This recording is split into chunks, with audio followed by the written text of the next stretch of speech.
दोस्तों, हमारी कहानी चल रही थी जूली। ये कहानी का भाग 10 है। भाग 9 में हम लोगों ने क्या क्या पढ़ा था उसका छोटा सा समरी हम लोग देख लेते हैं। ईशान की वजह से जूली की पूरी जिंदगी बदल गई, लेकिन संजय ने उसे फिर से जीना सिखाया। उधर जीनी की साजिश, ईशान का रहस्यमय एक्सीडेंट और अयंतिका का दर्द भरा अतीत कहानी को नया मोड़ देता है। जूली आखिरकार ईशान का इलाज करके उसे नया जीवन देती है, मगर बाद में ईशान अपने वैभव से बेटे दक्ष का मन जीतकर उसे अपनी ओर कर लेता है। माँ से बेटे का बिछड़ना जूली के जीवन का सबसे बड़ा दर्द बन जाता है। फिर 15 साल बीत जाते हैं और अभी सभी की जिंदगी एक नए और रोमांचक मोड़ पे पहुंचने वाली है। 15 वर्षों के बाद आज एक बार फिर ठक्कर विला में उत्सव जैसा माहौल था। ठक्कर परिवार का वारिस दक्ष ठक्कर आज बिजनेस स्कूल ऑफ हार्वे में अपनी पढ़ाई पूरी करके वापस आ रहा था। यशवंत ठक्कर का देहांत हो चुका था और गौरी ठक्कर की भी उम्र काफ़ी हो चुकी थी, लेकिन इस उम्र में भी वे व्हील चेयर पर बैठकर पूरे बंगले में घूमते हुए आज शाम की पार्टी की व्यवस्था देख रही थी। दक्ष के आने की खुशी में आज ठक्कर विला में ईशान ने एक शानदार पार्टी का आयोजन किया था, जिसमें देश भर के टॉप बिजनेस पर्सनालिटीज और उनके परिवार सहित बुलाया गया था। विला में घुसते ही दक्ष की निगाहें अपनी दादी को ढूंढने लगी। तभी ईशान ने दक्ष को लिविंग रूम में खड़ा इधर उधर देखते हुए देख लिया था। वह जल्दी से उसके पास आया, उसे गले लगाते हुए बोला, किसे ढूंढ रहे हो दक्ष? दादी? दादी कहाँ है? पार्टी हॉल में है, रात की पार्टी का इंतजाम देख रही हैं, ईशान ने मुस्कुराते हुए कहा। क्या यह पार्टी आपने मेरे लिए रखी है डैड? हाँ बेटा, इसमें देश भर के सभी टॉप बिजनेस पर्सनालिटीज होंगी, तुम सबसे इंट्रोड्यूस करवाऊंगा, ईशान ने गर्व से दक्ष की खूबसूरत पर्सनालिटी को देखते हुए कहा। लेकिन डैड, आपको तो मालूम है मुझे ऐसी पार्टियां बिल्कुल भी पसंद नहीं है। ईशान की बात सुनकर दक्ष थोड़ा सा परेशान हो गया। बात पसंद नापसंद की नहीं है, तुम ठक्कर खानदान के वारिस हो, हमारी पूरी बिजनेस एम्पायर के मालिक, तुम्हें अब ऐसी पार्टियों की आदत डाल लेनी चाहिए। ईशान की बात से दक्ष की नाराजगी और भी बढ़ गई, लेकिन बिना कुछ जवाब दिए वह चुपचाप खड़ा रहा। तभी गौरी ठक्कर वहां आ गई। दक्ष को देखते ही वह खुश होकर उन्होंने उसे अपने पास बुलाया और गले लगाते हुए बोली, कितना खूबसूरत और स्मार्ट हो गया है तू, कहीं मेरी ही नज़र न लग जाए। दादी आप भी न? गौरी ठक्कर की बात से थोड़ा झेपते हुए दक्ष बोला। लेकिन गौरी ठक्कर आज अपने पोते को ऐसे ही नहीं छोड़ने वाली थी। उसे अपने पास सोफे पर बैठाते हुए उन्होंने कहा, अच्छा यहाँ बैठ और सुन, मैंने ईशान से कहकर पार्टी में सबको सब परिवार बुलाया है, तो कोई खूबसूरत लड़कियां भी आएंगी, उनमें से जो भी तुझे पसंद आए उनके बारे में चुपके से मुझे बता देना। क्या दादी आप भी? अभी तो मैं आया हूँ और आप सब ये सब लेकर बैठ गए, मैं अपने कमरे में फ्रेश होने के लिए जा रहा हूँ, कहकर नाराज सा दक्ष वहां से उठकर अपने कमरे में आ गया। रूम में आते ही वह बेड पर चित सा लेट गया और छत को देखते हुए सोचने लगा, यहाँ तो किसी को इसकी फिक्र ही नहीं है कि मेरे सपने क्या हैं, मैं क्या करना चाहता हूँ, बस एक बने बनाए फ्रेम में मुझे फिट करने की तैयारी है। मॉम होती तो शायद ऐसा नहीं होता। दिल्ली में सुबह के नाश्ते के लिए डाइनिंग टेबल पर जूली, संजय और ओम बैठे श्री का इंतजार कर रहे थे। श्री ने अपनी सॉफ्टवेयर इंजीनियरिंग की पढ़ाई आईआईटी दिल्ली से पूरी की थी और यूनिवर्सिटी के फेयरवेल फंक्शन से देर रात वापस आई थी, इसीलिए सबसे देर से वही तैयार होकर नाश्ते के लिए आई। टेबल के पास आते ही उसने कहा, मैं इस ड्रेस में कैसी लग रही हूँ? इतने देर में अपने मोबाइल स्क्रीन पर आंखें गड़ाए बैठे ओम ने किसी के कुछ कहने से पहले ही झट से बोला, एकदम बंदरिया, और इतना कहते ही खिलखिलाकर हंस पड़ा। ओम का कमेंट सुनकर श्री चिढ़ गई और उसे चपेट लगाते हुए दौड़ी।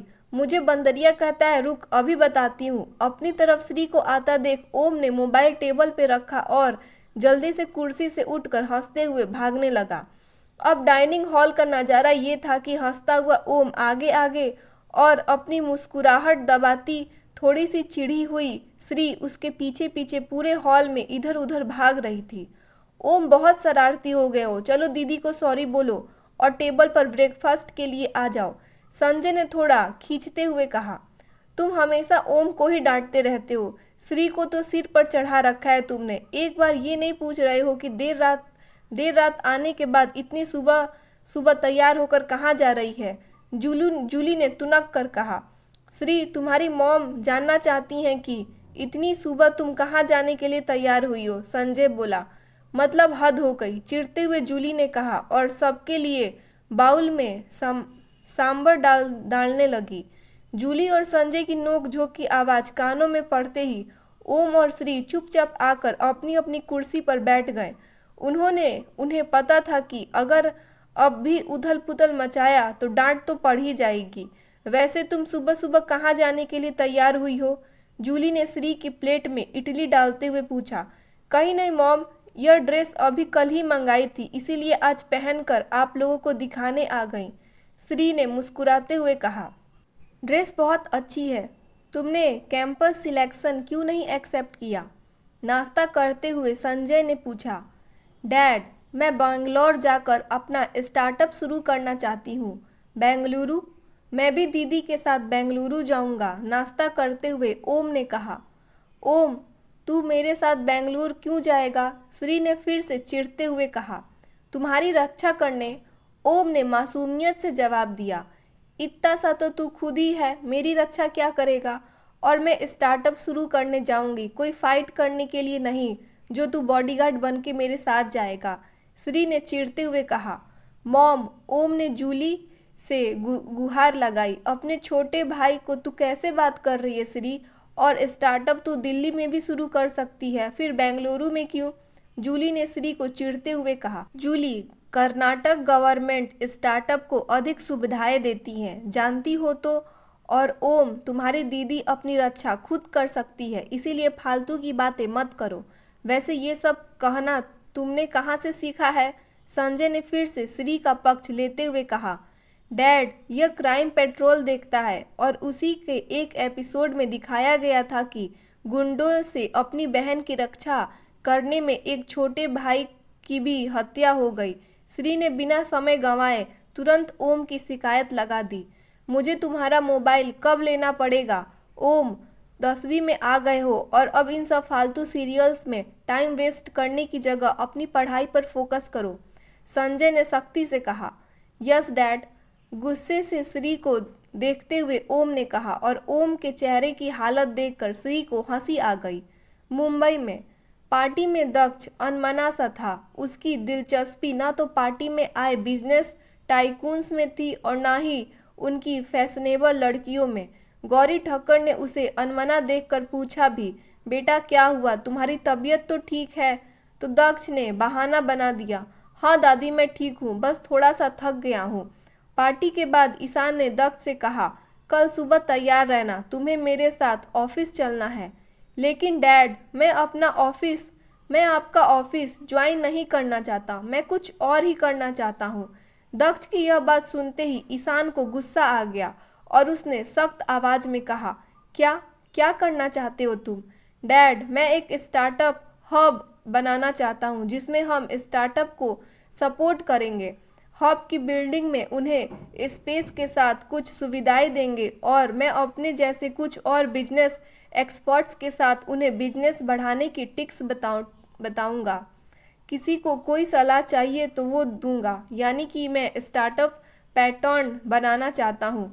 इसके साथ ही जो भी ब्रिलियंट स्टार्टअप होंगे उन्हें आगे बढ़ाने के लिए फंड्स भी देंगे। दक्ष ने पूरे आत्मविश्वास और उत्साह के साथ कहा।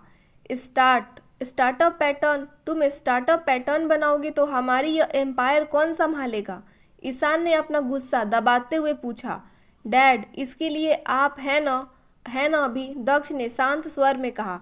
मैंने तुम्हारी पढ़ाई में इतना खर्च इसीलिए नहीं किया कि एक दिन तुम अपने सपनों की एम्पायर बनाने के लिए निकल जाओ और मैं काम की चक्की में पिसता रहूं। ईशान का गुस्सा फूट पड़ा। तो क्या आप मुझे अपने सपनों का गुलाम बनाकर रखना चाहते हैं? दक्ष ने एक एक शब्द आत्मविश्वास के साथ कहा।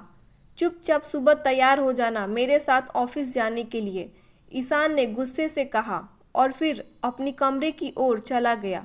दक्ष वहीं खड़ा ईशान को जाते जाते देख अपने आप से बोला, मेरी रगों में भी आप ही का खून दौड़ रहा है डैड। करूँगा तो मैं वही जो मेरा मन होगा। फिर अपने कमरे में आकर उसने लैपटॉप खोला, माई ड्राइव ओपन किया और अपनी फाइल्स देखने लगा। सारी फाइल्स देखने के बाद उसकी आंखें चमक उठी और उसके चेहरे पर एक रहस्यमयी मुस्कुराहट फैल गई। दिल्ली में श्री अपने दो दोस्त मेघा और श्रेया के साथ कॉन्फ्रेंस कॉल पर बेंगलोर जाने का प्लान डिस्कस कर रही थी। मेघा और श्रेया भी श्री की तरह ही सॉफ्टवेयर इंजीनियरिंग की थी। अभी उनकी प्लानिंग चली रही थी कि जूली कमरे में आ गई और श्री को फ़ोन पर बात करते देख चुपचाप बेड पर बैठ गई। माँ को कमरे में आया देख श्री ने जल्दी जल्दी अपनी बात ख़त्म की और जूली से कहा, मॉम आप मुझे बुला लेती। कोई बात नहीं बेटा, कब जा रही हो बेंगलोर? कल कार से निकलने का प्लान है। कार से? किसकी कार से? मॉम, श्रेया के डैड ने उसे एक कार गिफ्ट की है। हम लोग उसी से बारी बारी ड्राइव करके जाएंगे। हम सब एडवेंचर जर्नी करना चाहते हैं। श्री की बात सुनकर जूली हल्के से मुस्कुरा पड़ी और बोली, अच्छा ठीक है, लेकिन कल की जगह परसों जाओ। कल तुम्हारे नाना जी की बरसी है। ठीक है मॉम। क्या बरसी में दक्ष को भी बुला रही हो? मैंने उसे नहीं बुलाया, तुम चाहती हो तो कॉल कर देती हूँ। नहीं मॉम, कल की तैयारी की लिस्ट मुझे दे दीजिए, मैं सारी इंतजाम कर देती हूँ। ठीक है बेटा, अभी हॉस्पिटल जा रही हूँ, लैपटॉप पर पड़ी लिस्ट वहीं से फॉरवर्ड कर दूंगी। Okay mom. और बरसी के अगले दिन ही अपने दोस्तों मेघा और श्रेया के साथ बेंगलोर के लिए निकल गई। तीनों लड़कियां मस्ती में हंसते गाते हुए दिल्ली से आगरा पहुंची और वहीं उन्होंने थोड़ा सा घूमा और लंच करके आगे बढ़ने का प्रोग्राम बनाया। उन्होंने बेंगलोर पहुंचने का रूट मध्य प्रदेश से होकर चुना था, इसीलिए उनका आज रात्रि का विश्राम ग्वालियर में होना था। यार चल ताजमहल पर चलते हैं, श्रेया ने आगरा में एंट्री करते हुए कहा। कई बार जा चुकी हूँ यार, अभी वहाँ जाने का मन नहीं हो रहा है, श्री ने कहा। फिर चलो आगरा के किले में चलते हैं, वहीं कुछ देर किसी महल के फर्श पर बैठकर मुगलिया सल्तनत की आहट सुनेंगे, फिर लंच लेकर आगे बढ़ जाएंगे। मेघा ने अपने विचार रखे। मेघा का यह बात श्रेया और श्री दोनों को काफ़ी ज़्यादा अच्छा लगा और श्री ने कार किले की तरफ मोड़ दिए। किले में कुछ सोहदे टाइप लड़के का एक ग्रुप घूम रहा था। इन तीनों को बिंदास घूमते हंसते और बातचीत करते देख उन सोहदों ने आंखों से इशारों में आपस में कुछ बातें की और श्री के ग्रुप के आसपास ही मंडराने लगे। श्री, श्रेया और मेघा दोनों ने उनकी हरकतें भांप ली थी और थोड़ी देर में उठकर सीधे दावते नवाब रेस्टोरेंट में जाकर रुक गईं। वे सारे सौदे भी एक पुरानी सी वैन में थे। वे भी पीछा करते हुए रेस्टोरेंट तक पहुंचे, लेकिन ताज ग्रुप के उस शानदार रेस्टोरेंट दावते नवाब में घुसने की हिम्मत नहीं जुटा सके और उसके आसपास ही अपनी वैन खड़ी कर लड़कियों के बाहर निकलने का इंतजार करने लगे। श्री, श्रेया और मेघा तीनों ने जमकर लंच किया और फिर आगे के लिए कार ड्राइव करती हुई चल पड़ी। सोहदे इसी ताक में बैठे थे। उन्होंने अपनी वैन लड़कियों के कार के पीछे लगा दी और आगरा ग्वालियर हाईवे पर जैसे ही कुछ सुनसान जगह आई, उन्होंने लड़कियों की कार को ओवरटेक कर लिया और वैन कार के रास्ते में इस तरह खड़ी कर दी कि हर हाल में आने वाली कार को रुकना ही पड़े। फिर वे सभी वैन के बाहर निकलकर कार का इंतजार करने लगे। 3-4 मिनटों के बाद श्री, श्रेया और मेघा की कार वहां पहुंची। कार मेघा ड्राइव कर रही थी। सड़क पर आड़ी तिरछी खड़ी वैन देखकर उसने अपनी दोस्त से कहा, लगता है यह वैन हमें रोकने के लिए ऐसे खड़ी की गई है। क्या कहती हो तुम दोनों, आगे बढ़ें या पीछे लौटें? पीछे लौटना हम नहीं जानते, श्रेया ने कहा, इसीलिए आगे बढ़ो। श्री ने आखिरी फैसला सुनाया, लेकिन आगे बढ़ने के लिए रुकना होगा। मेघा बोली, रोक दो, श्री ने कहा और कार रोकते ही दरवाजा खोलकर बाहर निकल गई। मेघा और श्रेया भी कार से बाहर आ गई। अब सोहदे जो इधर उधर खड़े थे उन तीनों को इर्द गिर्द आ गए और उनके प्राइवेट पार्ट्स का नाम लेकर बदतमीजियां कसने लगे और करीब बढ़ने लगे। तभी श्री ने जोर से कहा, जय महाकाल। मेघा और श्रेया ने भी दोहराया, जय महाकाल। और फिर तीनों लड़कियों ने एक साथ जमकर सोहदे पर अपनी जूडो कराटो की दांव आजमाने शुरू कर दिए। सौदे ने लड़कियों के इस रूप की कल्पना बिल्कुल भी नहीं की थी। वे अचानक हुए इस हमले से घबरा गए। लड़कियों ने उन्हें संभलने का मौका भी नहीं दिया और अपनी फाइट जारी रखी। तीनों ने टाइट जीन्स और टाइट टी शर्ट के साथ स्पोर्ट्स शूज पहन रखे थे, इसीलिए वे काफ़ी फुर्ती से लगातार फाइट करती जा रही थी और सौदे संभलते संभलते धूल चाटने लगे। तभी श्री का फ़ोन बज उठा। फाइट करते हुए उसने जीन्स की पिछली जेब से अपना फ़ोन निकाला और देखा नाम चमक रहा था, डैड। कॉल रिसीव कर श्री ने जल्दी से कहा, डैड अभी फाइट कर रही हूँ, बाद में कॉल करती हूँ, और जल्दी से फ़ोन ऑफ करके सामने आते हुए सौदे के थोबड़े पर उछलकर जोरदार किक लगा दिया। उधर दिल्ली में बिना बात किए संजय को फ़ोन रखते देख जूली चिंतित हो गई। उसने पूछा, क्या हुआ? कॉल तुरंत क्यों कट कर दिया? अभी फाइट कर रही है, बाद में बात करेगी, संजय ने शांति से कहा। क्या कहा? फाइट कर रही है? किससे? क्यों? जूली ने घबरा कर पूछा।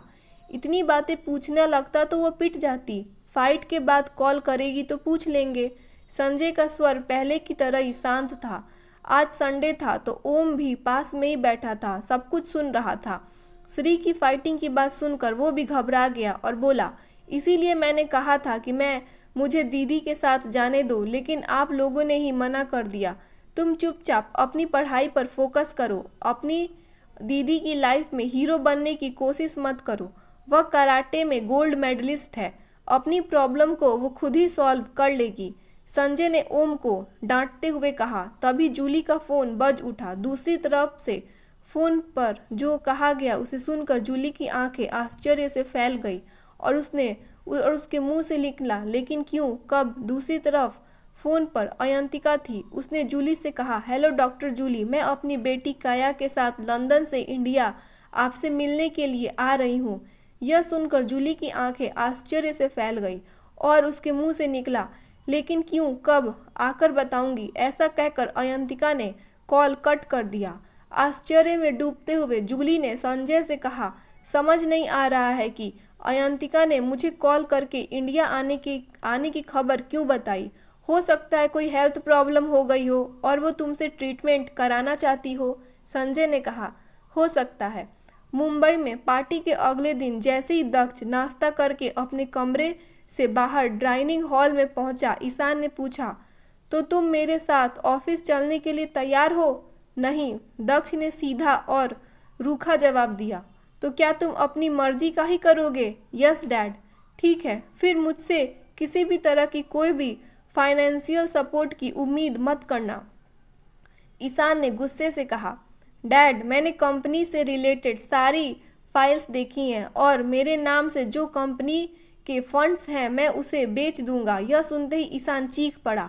नहीं, तुम ऐसा कुछ भी नहीं कर सकते। कर सकता हूँ डैड, दक्ष ने शांत स्वर में कहा।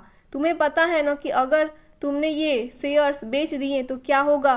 गुस्से से हाँफते हुए ईशान ने कहा, इस कंपनी में आपका मालिकाना हक समाप्त हो जाएगा और जो भी मेरे शेयर्स खरीदेगा वही कंपनी का ऑनर बन जाएगा, दक्ष ने मुस्कुराते हुए कहा। तो क्या तुम मुझे बर्बाद करना चाहते हो? नहीं डैड, हरगिज़ नहीं, मैं ऐसा बिल्कुल भी नहीं करना चाहता, लेकिन आप मुझे ऐसे करने पर मजबूर कर रहे हैं, दक्ष ने स्मार्टली जवाब दिया। दक्ष की बात सुनकर ईशान कुछ सेकंड के लिए खामोश हो गया, फिर बोला, तुम अपने प्रोजेक्ट में मुझसे कैसा सपोर्ट चाहते हो? मैं चाहता हूँ कि आप मेरे प्रोजेक्ट को फाइनेंस करें। जब मेरा हब अपनी कमाई शुरू नहीं कर देता तब तक आप बिना किसी शर्त के मेरे प्रोजेक्ट में फाइनेंस करते रहें, दक्ष ने मुस्कुराते हुए कहा। और किसी के आगे नहीं झुकने वाला ईशान आज अपने बेटे के आगे झुक चुका था। मजबूरी में ही सही, ईशान ने दक्ष की सारी बातें मान ली। आगरा ग्वालियर हाईवे पर श्री और उसकी दोस्त ने शहीदों को जमकर पिटाई की और फिर उन्हें वहां से भगा दिया। सौदे इस जबरदस्त पिटाई से सबक सीख चुके थे। उन सब ने माफ़ी मांग ली और अपनी वैन लेकर वहां से आगरा की तरफ वापस लौट गए। ग्वालियर पहुंचते पहुंचते रात हो गई थी और जैसे ही उनकी कार ग्वालियर शहर की सीमा में घुसी, तेज आंधी तूफान और गरज चमक के साथ जोरों की बारिश शुरू हो गई। बारिश और तूफान का जोर ऐसा था कि कार ड्राइव करना मुश्किल हो रहा था। यार लगता है आसपास ही कहीं रोकना होगा, कार ड्राइव करने में काफ़ी प्रॉब्लम हो रही है।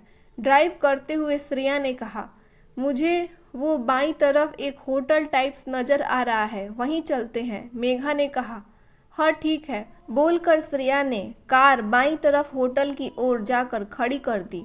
वह कोई शानदार होटल नहीं था, लेकिन इतना भी बुरा नहीं था कि इस तूफानी रात में वहां रहा ना जा सके। तीनों लड़कियां कार से उतरकर होटल के रिसेप्शन पर आ गईं और श्रेया ने रिसेप्शनिस्ट से कहा, can you a lot a room for us? क्या आप हमारे लिए एक रूम दे सकते हैं? सॉरी मैम, एक ही रूम है और आपसे जस्ट पहले इन सर ने रूम को डिमांड कर ली थी। तो बोलते हुए रिसेप्शनिस्ट ने श्री के बगल में खड़े एक युवक की तरफ इशारा किया। श्रेया ने गर्दन घुमाकर देखा तो एक सुंदर स्मार्ट युवक टाइट जीन्स और चेक की शर्ट में खड़ा मुस्कुरा रहा था। श्रेया के बगल में खड़ी श्री ने कहा, देखो मिस्टर, हमारे देश में लेडीज फर्स्ट का चलन है, तो हमें रूम दे दो। तो तुम सबको रूम देकर क्या मैं इस तूफानी रात में सड़क पर भीगता रहूं? मैं तुम्हें क्या बेवकूफ़ नज़र आता हूं? ना ना, तुम तो एकदम ब्रिलियंट जेंटलमैन नज़र आते हो, इसीलिए रूम छोड़ने को कह रही हूँ। श्री ने थोड़ा तुनक कर कहा, मैं नहीं छोड़ रहा रूम, तुम्हें जो करना है करो। ऐसा कहते हुए वह युवक, जिसका नाम सिद्धार्थ था, रिसेप्शनिस्ट की तरफ मुड़कर बोला, प्लीज़ बुक माई रूम। तो क्या हम तीनों लड़कियां इस तूफानी रात में यहीं खड़ी रहें? श्री ने थोड़ा मुंह बनाकर कहा। रिसेप्शनिस्ट ने उलझन में पड़ गई। वह एक रूम और दावेदार दो पक्ष, और दोनों ने अपने अपने तर्क। कुछ सेकंड सोचने के बाद उसने उन चारों से कहा, एक बीच का रास्ता है, अगर आप लोग बुरा ना माने तो कहूँ। क्या है, जल्दी बताओ। अब तक चुप खड़ी मेघा ने कहा, रूम डबल बेड का है तो आप चारों आज रात के लिए उसे शेयर कर लीजिए। रिसेप्शनिस्ट ने थोड़ा हिचकते हुए कहा, व्हाट, डबल बेड के रूम में 4, और वो भी एक अनजान लड़के के साथ? यह कभी नहीं हो सकता। श्री ने दृढ़ता से कहा, यस, मैं भी इन सब के साथ नहीं रह सकता। सिद्धार्थ ने भी झल्ला कर कहा, फिर सर आप और मैम डिसाइड कर लीजिए कि क्या करना है, और जब डिसाइड हो जाए तो मुझे बता दीजिएगा। बोलकर रिसेप्शनिस्ट ने अपना मोबाइल खोलकर किसी OTT प्लेटफॉर्म की मूवी देखने लगी। होटल के रिसेप्शनिस्ट को ऐसे चुपचाप मूवी देखते देख श्री सहित सभी लड़कियां बेचैन हो उठी। बारिश लगातार तेज होती जा रही थी। रिसेप्शनिस्ट की बात मानने के अलावा उन्हें दूसरा कोई भी रास्ता नजर नहीं आ रहा था, लेकिन उनके अंदर हिचक अभी भी बनी हुई थी। सिद्धार्थ एक तरफ खड़ा किसी के फ़ोन पर बात कर रहा था। तभी मेघा ने श्री और श्रेया ने सिद्धार्थ की तरफ इशारा करते हुए कहा, यार तुम दोनों तैयार हो तो मैं उस चंपू से बात करती हूँ, क्या वो मान जाएगा? श्रेया ने आशंका व्यक्त की। ईशान को अपने सामने अपनी शर्तों पर झुकाने के बाद दक्ष ने अपनी प्लानिंग के अनुसार अपनी दिल्ली की फ़्लाइट बुक कराई और जूली से मिलने के लिए चला गया। जब दक्ष जूली के घर पहुंचा तब जूली अभी अभी हॉस्पिटल से आकर फ्रेश होकर संजय के साथ चाय पी रही थी।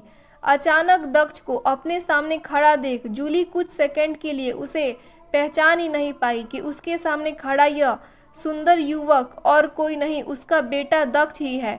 अपनी माँ को इस तरह अनजान की तरह खुद को देखता देख दक्ष की आंखों में आंसू आ गए। वह घुटनों के बल बैठकर जूली के सामने बैठ गया। उसने घुटनों पर अपना हाथ रखकर उसे देखते हुए बोला, मॉम, क्या आप अपने दक्ष को भूल गई हैं? दक्ष का सवाल सुनकर जूली को एकदम सा धक्का सा लगा और उसकी आंखों से आंसू बह निकले।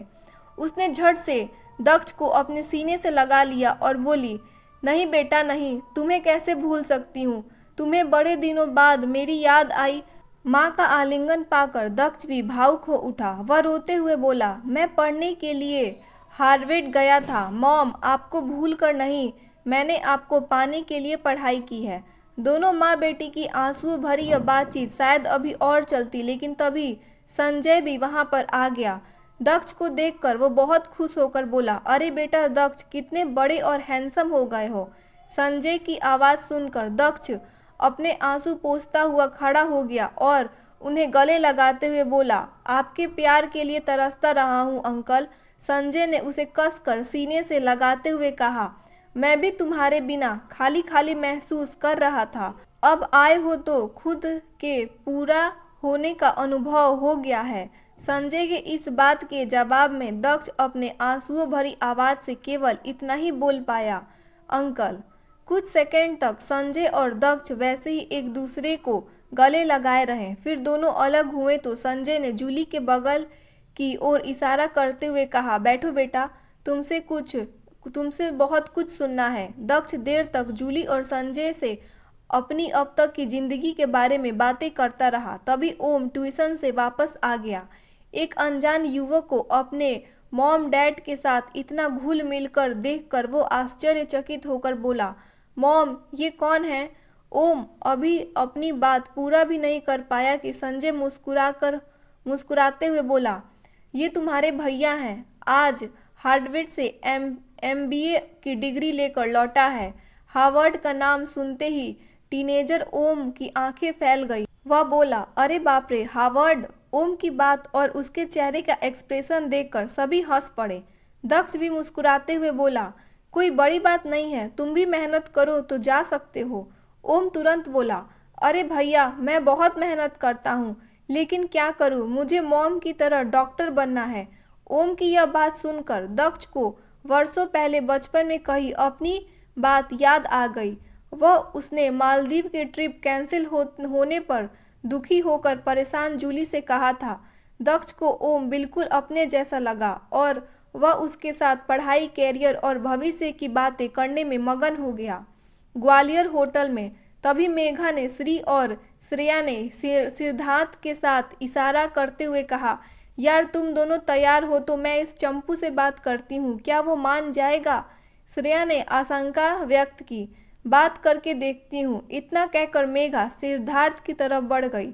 अपनी तरफ मेघा को आता देख सिद्धार्थ ने कॉल पर जल्दी से अपनी बात पूरी की और उसकी तरफ घूमकर मुस्कुराते हुए खड़ा हो गया। सिद्धार्थ का एटीट्यूड देखकर एक बार को मेघा का मन किया कि वह उससे बात ना करे, लेकिन फिर अपनी मजबूरी सोचकर वह उसके पास आई और बोली, हाय, मैं मेघा। हाय, एम सिद्धार्थ। कहते हुए सिद्धार्थ के चेहरे पर शरारत की एक हल्की सी लहर दौड़ गई। Okay, nice to meet you. Actually मैं और मेरी फ्रेंड्स ने तुम्हारे साथ रूम शेयर करने का फैसला कर लिया है। मेघा ने थोड़ा हिचकते हुए कहा, ओके, मैं भी तैयार हूँ, लेकिन मेरी एक शर्त है। कैसी शर्त? बेड पर मैं सोऊंगा और तुम सब सोफा या फिर नीचे सो सकती हो, कहीं भी सो जाना। सिद्धार्थ की शर्तें सुनकर मेघा जोर से चीखी, क्या तुम इतने सेल्फिश कैसे हो सकते हो? रूम का आधा किराया हम भी दे रहे हैं। ठीक है, फिर एक बेड तुम लोग ले लेना और दूसरा मेरा होगा। सिद्धार्थ ने इत्मीनान से जवाब दिया। सिद्धार्थ की इस बात को काटने का अब मेघा के पास कोई भी तर्क नहीं बचा था, इसीलिए उसने लाचारी से कहा, ठीक है, हम किसी तरह एडजस्ट कर लेंगे। इस समझौते के बाद वे तीनों लड़कियां उस तूफानी रात में सिद्धार्थ को खा जाने वाली नज़रों से घूरती हुई उसी के कमरे में घुस गईं, जिसके एक बेड पर अभी अभी उछलकर कब्जा जमाए सिद्धार्थ आराम से अधलेटा सा बैठ गया और उन्हें देखकर मुस्कुराने लगा। तीनों ने आपस में तय कर लिया था कि उन्हें सिद्धार्थ को कोई भी वैल्यू नहीं देनी है, उन्हें पूरी तरह से अनदेखा करना है और किसी तरह से यह तूफानी रात काटनी है। कमरे में आकर तीनों ने एक तरफ रखी सेंटर टेबल पर अपने अपने पर्स रख दिए। इसके बाद मेघा ने सिद्धार्थ के बेड के साथ लगे दूसरे बेड को थोड़ा सा खींचकर उससे अलग किया और उस पर लेट गई। श्रेया सोफे के बीच कोच पर जाकर लेट गई। श्री ने दोनों को लेटते हुए देखा तो थोड़ा सा मुंह बनाया और सोफे की सिंगल कोच पर अपने दोनों पैर चढ़ाकर बैठ गई। तीनों लड़कियों को अपनी अपनी जगह लेटे देख सिद्धार्थ उठा और अपने कमरे की लाइट ऑफ कर दी। लाइट ऑफ होते ही पूरे कमरे में अंधेरा छा गया। यह देखकर श्री गुस्से से बोली, लाइट ऑन करो, और फिर बिना किसी का इंतजार किए वह खुद उठी और लाइट ऑन कर दी। यह देखकर सिद्धार्थ ने श्री को गुस्से से घूरते हुए कहा, लाइट ऑन रहने पर मुझे नींद नहीं आती, इसीलिए लाइट ऑफ ही रहेगी। मेघा और श्रेया भी दिन भर की थकान के कारण सोना चाहती थी, इसीलिए उन्होंने सिद्धार्थ की बात का कोई भी विरोध नहीं किया और चुपचाप आंखें बंद कर लीं।